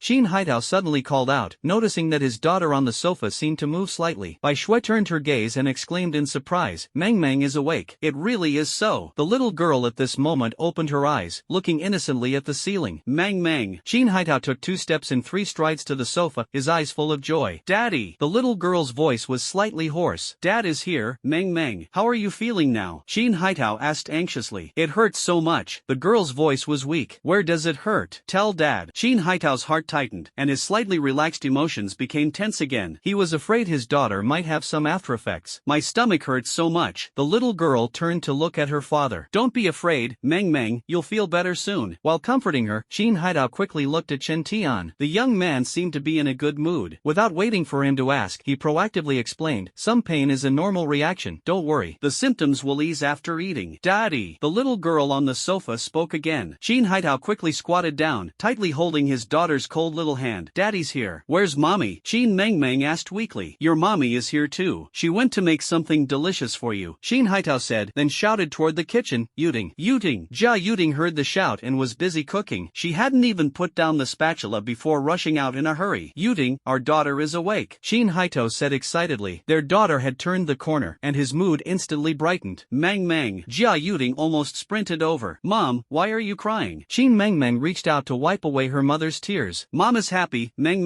my Meng. Jia Yuting threw herself into the child's arms, sobbing uncontrollably once again. At this moment, the sound of Chen Tian unscrewing the lid of the thermos cup caught everyone's attention. It turned out he had already tightened the lid and casually placed it into his backpack. No need to say more, he was going to take away the fused gene worm, and naturally, no one else would object. Thank you. Jia Yuding looked at Chen Tian, genuinely grateful. Wipe your nose, and don't forget there are still dishes unfinished in the kitchen, Chen Tian reminded. Only then did Jia Yuding snap out of it and hurriedly ran to the kitchen. At this moment, Qin Mengmeng was leaning against the sofa with her father's support. Although her face was somewhat pale, her spirits were still good. Daddy, who is this big brother? The little girl asked curiously. He's an honored guest of our family. Mengmeng, be good and listen to the big brother, Qin Haitao said while coaxing her. Daddy, I'm so hungry. After a moment of silence, Qin Mengmeng spoke again. Being able to say you're hungry is a good sign. Mengmeng, wait a little longer. Mama's making your favorite sweet and sour ribs. Dad, I'm so thirsty, she called out again. Qin Haitao wasn't sure if his daughter could drink water at the moment, so he looked at Chen Tian. Give her a drink. Chen Tian responded simply, then stood up. Qin Haitao thought the young man was about to leave and quickly tried to persuade him. Stay and finish your meal before you go. Chen Tian glanced at him without turning his head. I never said I was leaving. Qin Haitao gave an awkward smile and quickly changed the subject. What does my daughter need to pay attention to now? Don't let her go hungry. After saying this, Chen Tian walked toward the swimming pool. Although the plan had been adjusted, the refining of evolutionary energy could not be omitted, otherwise, even refining the genetic hail would become a difficult task. Young people's actions are always hard to figure out, so Qin Haitao wisely refrained from asking further. At that moment, the phone rang. It was Bai Shue's mobile. Upon answering, they learned that the ambulance they had called earlier had arrived at the scene, but no one was there. Bai Shue anxiously asked Qin Haitao, should we have the ambulance reroute here to take Mengmeng to the hospital for a checkup? Qin Haitao hesitated for a moment and said, no need, Mengmeng is fine now. He was actually worried about the complex environment of the hospital. In case of an emergency, it might be safer to stay by the boy's side. After all, who in the hospital could remove such a terrifying parasite without surgery? Then I'll have the ambulance return first, Bai Shue said, responding to the call on the other end. At this moment, Qin Mengmeng had already finished the entire bottle of mineral water. Her complexion improved significantly, and she was shouting that she was starving and wanted to go to the kitchen to find her mother. Qin Haitao, helpless, had no choice but to carry his daughter to the kitchen, worried that she had just recovered and shouldn't move around too much. Only Bai Shue remained in the living room. Scenes of the young man's treatment kept replaying in her mind. Even at this moment, she still found it hard to accept the bizarre scene before her. What method did this young man use? Filled with unanswered questions, Bai Shue's gaze involuntarily shifted to the refrigerator in the living room. Could the answer be hidden inside? Driven by curiosity, she walked toward the refrigerator. After a bout of inner struggle, she finally decided to open the refrigerator and take a look. The purple double-door refrigerator towered far above the height of snow. Before opening it, she nervously glanced around and found that she was the only one in the living room for the moment, which made her feel it was the perfect opportunity. Bang! The right side of the refrigerator's cooling door was pulled open by her, revealing neatly arranged fruit drinks, pastries, and other foods inside, all looking perfectly normal. Snow White opened the left freezer door again, and a massive block of ice appeared before her eyes, resembling a small oven square and solid, with white frost emanating from it. The sight set off alarm bells in her mind. Whose refrigerator would hold such a huge block of ice? Could it really be the legendary Gene Hailstorm? The thought flashed through her mind, startling Snow White. Just as she was about to examine it closely, a boy's voice suddenly sounded behind her. Does it look good? Snow White was startled and turned around, only to meet those cold eyes. Looks like you didn't take my previous warning to heart. Chen Tian had already said that no one was allowed to open this refrigerator without his permission. Yet here was Snow White, who had secretly opened the refrigerator door while he was searching for the genetic hail. I was just taking a quick look, Snow White said with an awkward smile, struggling to find a suitable excuse for her actions. Whoosh! Chen Tian suddenly made a move, pressing Bai Shue's shoulder with such force that she lost her balance and toppled over, landing on her knees with a thud. You hurt me! Bai Shue shouted angrily. Smack! As soon as the words left her mouth, her cheek was struck with a heavy blow. The slap resounded like thunder, leaving Bai Shue dizzy and disoriented. Does it hurt now? Chen Tian's eyes glinted coldly. Snow White's cheeks quickly swelled, blood seeped from the corner of her mouth, and she was completely unprepared for the young man to dare strike her. The sheer force of his blow left her utterly shocked. Whoosh! Chen Tian grabbed her slender neck and effortlessly lifted her off the ground. Snow White immediately felt as if her neck was being gripped by an iron hand, her breathing nearly suppressed. She struggled and resisted desperately, but it was all in vain. The young man raised her higher and higher until her legs were completely dangling in the air. Snow White suddenly recalled Jia Yuding's warning to her not to provoke this young man. Now she finally understood he was truly terrifying. At this moment, Jia Yuding and Qin Haitao in the kitchen heard the commotion and hurried over. Seeing this intense scene, their expressions changed drastically. "Let's talk this out calmly, don't get angry." Shin Haitao quickly tried to dissuade them. He had witnessed Chen Tian's strength before and knew he was powerless to stop him. Bai Shui almost rolled her eyes, and Jia Yuding quickly said, "I know what you're concerned about." This sentence immediately caught Chen Tian's attention. He stared at Jia Yuding and asked coldly, "Explain. If you can convince me, I might spare her life." Jia Yuding was drenched in sweat, unable to let Bai Shui get hurt, yet too afraid to make up a reason to fool the young man. "In a moment of desperation," she said, "regarding the two parasites in my daughter's body, I've thought of some clues." Bang! Chen Tian casually waved his hand, throwing Bai Shui 5 or 6 meters away. Her body rolled across the floor and only stopped after hitting the coffee table. This thrilling scene left Jia Yuding and Shin Haitao utterly terrified. They finally realized that the young man before them was not only their daughter's savior but also a terrifying existence capable of crushing people at will. The young man's gaze swept over them, and Jia Yuding trembled as she said, "The other part of the parasite in my daughter's body should be the one that escaped from the laboratory." Afterward, she recounted in detail the events of her previous video call with Bai Shui. After a moment of silence, Chen Tian asked, "What chemical was spilled?" Jia Yuding shook her head. "You'd have to ask Bai Shui, I don't know." Chen Tian glanced at Bai Shui, who was lying unconscious on the ground, and said, "Wake her up. I need to question her later." Shin Haitao quickly stepped forward, helped Bai Shui onto the sofa, pinched her philtrum, pressed her chest, and after a long effort, finally managed to wake her up. When she opened her eyes, Bai Shui felt pain all over her body. Memories of the recent ordeal flooded her mind, and an unprecedented sense of grievance surged in her heart, causing tears to flow uncontrollably. She had never been hit by anyone in her life, let alone almost strangled to death. However, when she saw Chen Tian approaching, she was so frightened that she repeatedly hid behind Shin Haitao. Faced with Chen Tian's subsequent questions, Bai Shui was much more obedient this time, answering everything asked. After all, a lesson learned makes one wiser. Chen Tian stood silently for a moment, then turned to the somewhat uneasy Shin Haitao and said, "I need a private room. Will the attic upstairs do?" Shin Haitao asked hurriedly. It was his private space, quiet and secluded. Chen Tian took the piece of return gold Jean Hale from the refrigerator and headed toward the attic. Before leaving, he warned once again, "No one is to come near until I come out. Don't take my warning lightly." The three people in the living room were so overwhelmed by Chen Tian's aura that they dared not speak much. It wasn't until the young man left that the atmosphere slightly eased. Bai Shui continued sobbing on the sofa, while Jia Yuding comforted her, and Shin Haitao silently returned to the kitchen to look after his daughter. Unexpectedly, Shin Mengmeng walked out of the kitchen on her own, her mouth smeared with oil stains. She curiously looked at Bai Shui on the sofa and asked, "Why is sister crying?" Shin Haitao's heart tightened, and he decided to carefully warn his daughter to stay far away from the attic. His daughter was physically frail, and if the young man casually threw her, the consequences would be unimaginable. After being comforted, Bai Shui finally stopped crying, but her physical injuries were evident. She walked with a limp and her cheek was swollen high. At this moment, Shin Mengmeng suddenly said something that drew everyone's attention. Mom,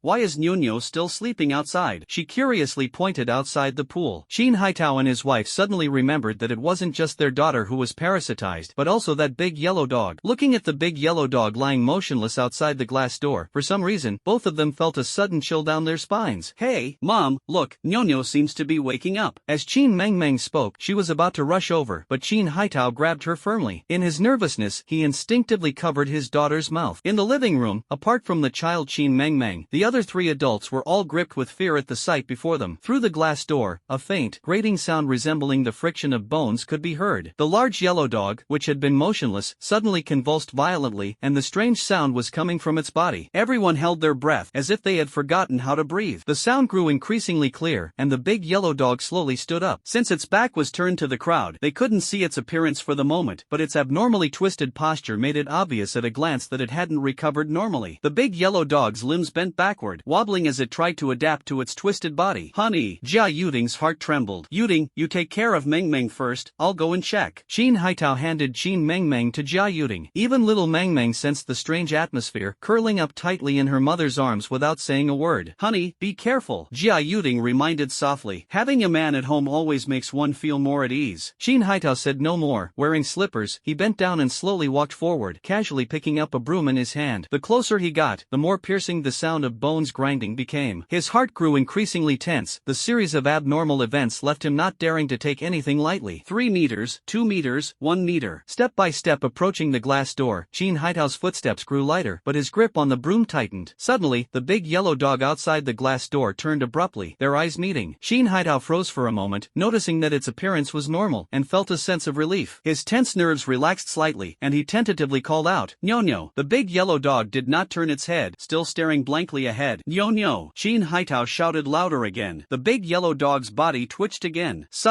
It suddenly lunged at the glass door, its eyes abruptly turning blood red. Bang! With a loud crash, the big yellow dog slammed into the tempered glass. This unexpected turn of events startled Shin Haitao. The big yellow dog let out a hoarse sound like a frog, opening its mouth wide to reveal sharp upper and lower teeth. Through the glass door, Shin Haitao clearly saw that the tongue had turned into sharp barbs covered with hooks, wriggling in rows. Oh my god! His heart trembled, and he quickly stepped back, even kicking off his slippers in the process. Clearly, this was no longer the Nyo-nyo he was familiar with. That eerie tongue and bloodthirsty gaze, like a monster. The big yellow dog tried to break through the glass, but its body might not have fully adapted yet, sometimes standing up, sometimes falling down. "Honey, what happened? What's wrong with Nyo-nyo?" Jia Yuding asked anxiously when she saw Shin Haitao retreating. Bai Shui, standing nearby, forgot about her injuries upon hearing the commotion. "I suspect Nyo-nyo has mutated." Shin Haitao tried to suppress his tone, fearing his family would panic. "Mutated?" Jia Yuding's eyes widened. "Have you forgotten? Nyo-nyo was infected by parasites from the very beginning." Shin Haitao hurriedly reminded. Jia Yuding's face turned even paler. How could she forget? She had witnessed it herself at the time. Shiroyuki couldn't help but interject. "Will you really mutate after being parasitized by that kind of parasite?" That young man did indeed mention a similar situation, Shin Haitao recalled. He felt a vague unease in his heart, worrying whether his daughter might also mutate. Thinking of the big yellow dog's tongue covered in barbs, he couldn't help but feel his scalp tingle. "What happens after the mutation?" Bai Shui asked. "This is of great importance and could even threaten the entire human society." "I don't know, maybe that young man would know," Shin Haitao replied. The young man was currently doing something in the attic. If he were here, perhaps useful information could be obtained. But now no one dares to disturb him rashly. After all, Snow White's ordeal is still fresh in everyone's mind. "Will it rush in from outside?" Snow White asked nervously. "A crazed big yellow dog is scary enough, let alone a mutated one. Don't worry, that's special tempered glass. As long as it's not opened, it can't get in," Shin Haitao reassured. However, before the words were finished, a piercing sound came. The sound was like sharp nails scraping across a blackboard, sending chills down the spine. Everyone's gaze turned once again to the glass door. They saw the large yellow dog licking the tempered glass with its mutated tongue, the barbs on its tongue fiercely scraping against the glass surface. At first, only scratches were left behind. As the force increased, the tempered glass gradually couldn't withstand it. "Quick, you guys go upstairs and find a room to hide in." Shin Haitao's face changed drastically. "Honey, what about you?" Jia Yuding asked anxiously. "I'll meet up with you later." Time was pressing. After Shin Haitao finished speaking, he rushed into the kitchen and came out holding a kitchen knife. Jia Yuding held Shin Mengmeng in one arm while supporting Bai Shui, who had difficulty moving, with the other. Before they reached the staircase, a loud bang was heard. The tempered glass door shattered with a loud crash. "Run!" Shin Haitao shouted while pushing the coffee table toward the glass door. Jia Yuding was terrified, not daring to look back, desperately dragging her daughter and Bai Shui toward the stairs. The three of them climbed to the second floor, looking down from above, just in time to witness the horrifying scene of Shin Haitao fighting with the big yellow dog. Shin Haitao clearly used the coffee table to block the doorway, but the tongue of the big yellow dog still stretched out through the gap. The tongue moved nimbly, whipping around like a flailing whip. Shin Haitao desperately dodged, but unfortunately, his back was struck, causing blood to gush out as if a chunk of flesh had been forcibly torn away. "Ah!" Jia Yuding screamed, her fear reaching its peak. Watching her husband fall to the ground and remain there for a long time, her face turned as pale as paper. Bai Shui's condition was also far from optimistic. Although she was a forensic doctor with considerable courage, she still felt fear toward this monster. Bang! Bang! Bang! The coffee table shook violently, on the verge of collapsing. Shin Haitao lay on the ground, blood staining the floor tiles red. "You're so noisy, can you be quiet?" At this moment, the boy's voice rang out, reaching the ears of the two women like a heavenly melody. As Chen Tian's voice sounded, faint footsteps gradually approached. Jia Yuding and Bai Shui immediately felt a glimmer of hope rise in their hearts, as they had both witnessed the boy's prowess before. However, when the two saw Chen Tian descending the stairs, they were instantly stunned. At this moment, Chen Tian's hair and clothes were drenched, and his face showed unmistakable fatigue, making one irresistibly curious about what he had just experienced in the attic. "Please save my husband." Jia Yuding anxiously pleaded for help. Chen Tian glanced downstairs and murmured, "Awake so soon?" Under normal circumstances, after being parasitized by a gene worm, a fusion period of 3 to 5 days is required. However, the reason this mutated big yellow dog woke up so quickly is related to Chen Tian. While searching for the gene hailstone, he noticed the big yellow dog lying on the ground. Using his psychic abilities to examine it, he discovered it had been parasitized by a licking-type gene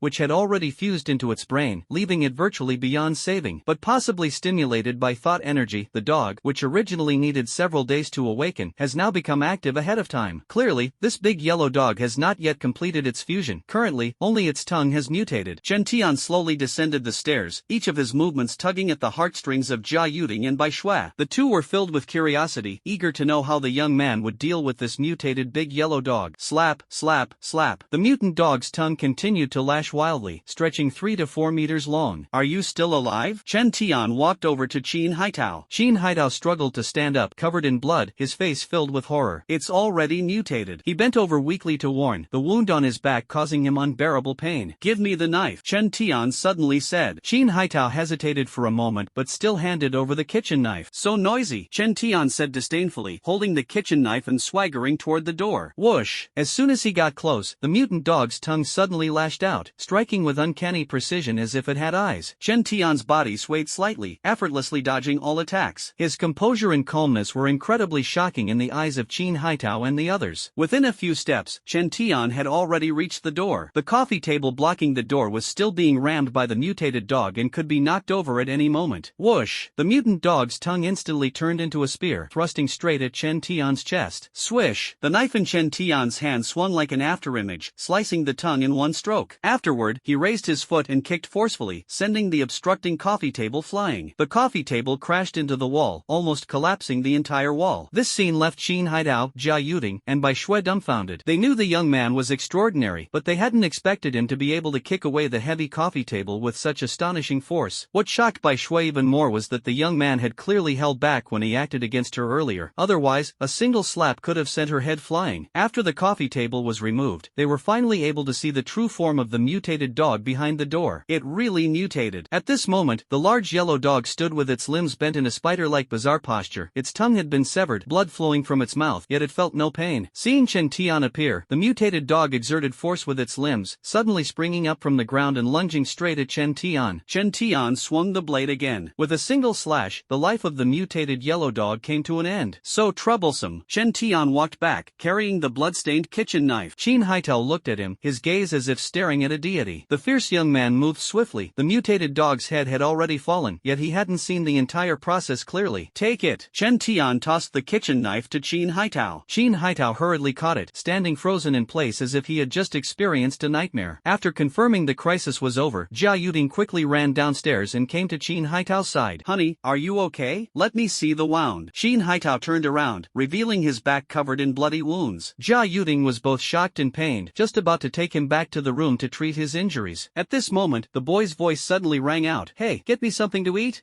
Jia Yuding originally intended to tend to her husband's wounds first before cooking, but when she met the boy's sharp gaze, she swallowed her words. This boy had first saved her daughter and then her husband. At this moment, he hadn't even mentioned any reward, so making him a meal wasn't too much to ask. More importantly, she was afraid of being beaten by Chen Tian. Bai Shui, please help my husband treat his wound. There's a first aid kit at home. Jia Yuding quickly sought Bai Shui's help. Bai Shui did not hesitate at all. Her forensic background made her adept at handling wounds. Xin Mengmeng seemed startled and quietly followed her mother to the kitchen. Chen Tian sat on the sofa, panting, not from the exhaustion of the earlier battle, but because he had just refined the return to gold gene hail in the attic. This time, everything went smoothly after his rebirth. He successfully refined the return to gold gene hail into genetic energy, temporarily storing it in his body, ready to absorb when the time is right. This is safer than maintaining the ice block form. However, in order to suppress the energy of the metal element, Chen Tian's strength was slightly affected, but it was only temporary. Despite the fatigue, Chen Tian felt very joyful inside. Moments later, Bai Shui finished treating Qin Haitao's wound and walked out. She first glanced at the young man leaning against the sofa with his eyes closed and a faint smile, then turned her gaze to the slain mutant dog. If she hadn't seen it with her own eyes, she would never have believed that animals could undergo such terrifying mutations. If I can deliver the mutated dog's corpse to Grandpa, perhaps the truth behind the mutation can be uncovered, Bai Shui thought, and instinctively moved toward the corpse. She was not afraid of the corpse. After seeing Qin Haitao's back wound, she became even more intrigued by the severed tongue. Just as she approached, a boy's voice suddenly rang out. If you get too close, you might die. Bai Shui reflexively stopped in her tracks and turned to look at the sofa. The young man had already opened his eyes, casting a playful gaze, with a wicked smile on his lips. Snow suddenly felt that she might have been tricked by the young man. Chen Tian picked up a bottle of mineral water from beside him and tossed it toward the mutated tongue. After the mineral water hit the ground, the severed mutated tongue coiled around it like a venomous snake, its immense strength directly crushing the entire bottle. A loud noise erupted, water splashed everywhere, drenching Bai Shue's face. She was instantly terrified out of her wits and instinctively ran to Chen Tian's side. How is it still alive? Bai Shue stammered, her voice trembling with fear. If not for the young man stopping her in time, she might have suffered the same misfortune as that bottle of mineral water. It's nothing more than residual nerve reflexes. Chen Tian's lips curved slightly, revealing a rare relaxed expression. Seeing this, Bai Shue seized the opportunity to ask, does being parasitized by that kind of parasite make someone this terrifying? That's no ordinary parasite, it's the parasitic neural control gene chain, commonly known as the gene worm. Chen Tian paused and continued, you're right, once parasitized by it, the host becomes extremely horrifying. Then how can we save someone who has been parasitized? Bai Shue went straight to the point, asking the most critical question. If the gene worm enters through the area above the neck, it's basically incurable, as it will quickly invade the host's brain, Chen Tian replied. Snow White immediately asked, what if it's below the neck? That depends on the constitution whether one can absorb the gene worm or be controlled by it. Chen Tian's smile carried a hint of coldness. As far as he knew, very few people could resist the invasion of the primitive gene worm. Most of the survivors who evolved after the apocalypse absorbed the energy of the iterative version of the gene worm. Snow White wanted to continue asking questions but was interrupted at that moment by Jia Yuding, who was carrying food. Chen Tian was truly famished, having consumed a large amount of energy to refine the returning gold-type gene hail, and was in urgent need of replenishment. Watching the young man devour his food ravenously, Jia Yuding was momentarily dazed, as if the person before her was just an ordinary boy. There's still soup simmering in the pot, she quickly said. As a typical housewife, she hadn't cooked much in the past, but ever since having a child, her culinary skills had improved dramatically. Soon, Qin Haitao, who had changed his clothes, walked out. Honey, are you seriously hurt? Jia Yuding asked with concern. It's nothing, I've applied some medicine, and it's much better now. As Qin Haitao said this, he secretly glanced at Bai Shue. In fact, a large piece of flesh on his back had been torn open and still throbbed faintly with pain, but he didn't want his wife to worry. Don't go over there. Bai Shue hurriedly stopped Qin Haitao as he tried to approach the mutated dog's corpse. Qin Haitao looked at her in confusion. Bai Shue explained, that thing can still attack. The shattered bottle of mineral water on the ground was the best proof. Qin Haitao's face was heavy. The mutant dog had left a shadow in his heart. He originally wanted to clean up the corpse, but now he dared not act rashly. He secretly made up his mind that this place could no longer be lived in. Who knows if the neighbors have mutant cats or dogs? More importantly, there were numerous parasites here, and no one knew which corner might be hiding the next monster. He decided to move his entire family, as he had other properties elsewhere. Chen Tian finally finished eating and prepared to go to the laboratory. This time, he took Qin Haitao's car, with Jia Yuding as the driver. After arriving at the destination, Jia Yuding's family did not get out of the car, exchanged a few polite words, and then drove away. Bai Shue followed Chen Tian alone, feeling inexplicably nervous. Stop dawdling, just say what you want to say. Chen Tian's indifferent tone had returned. My grandfather is old, can you not resort to violence? Bai Shue said nervously. Only heaven knows how much unease was hidden in her words. Chen Tian stared at her until Bai Shue began to avoid his gaze, then said, I'm a reasonable person. Snow White remained silent. Reasoning? She seemed more like someone who spoke with her fists.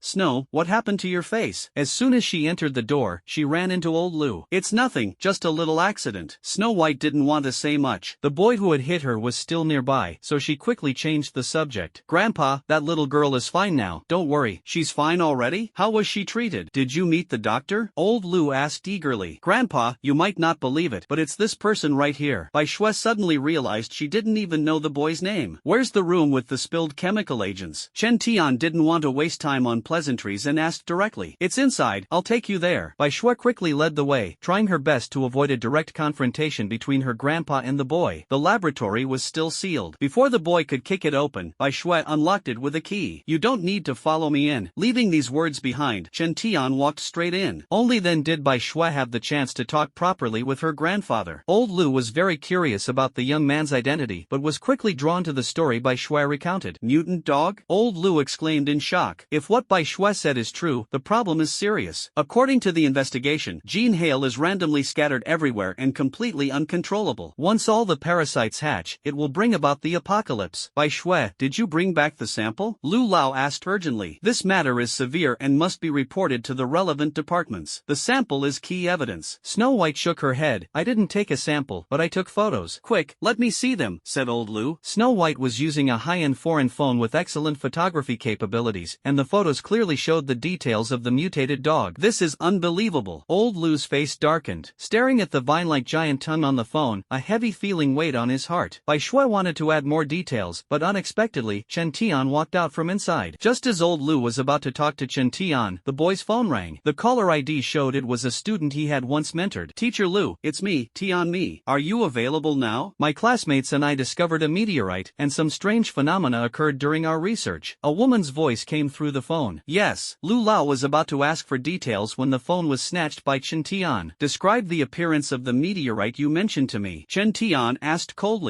You're not Teacher Lu. Who are you? The voice on the other end of the phone sounded surprised. Chen Tian continued to ask, the meteorite you discovered, does its surface have red fine lines and feel hot to the touch?